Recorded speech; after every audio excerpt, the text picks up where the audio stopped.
Autuasti edes nimellä miesvainajalla nimeltä Nikiforovitsilla. Oli puolestaan tapana sanoa, että kaikista on syyttäminen Pietari. Tällä tarkoitti kaupungin ilman alaa.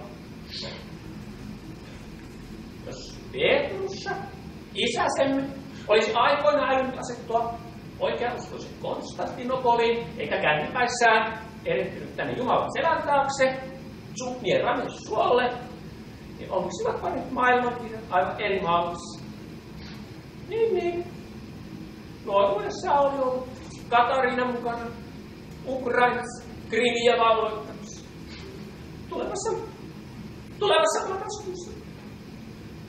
marraskuussa tulee 17 ajasta aikaa suuresta tulvasta ja 17 ajasta aikaa ukkokuumista. Niin.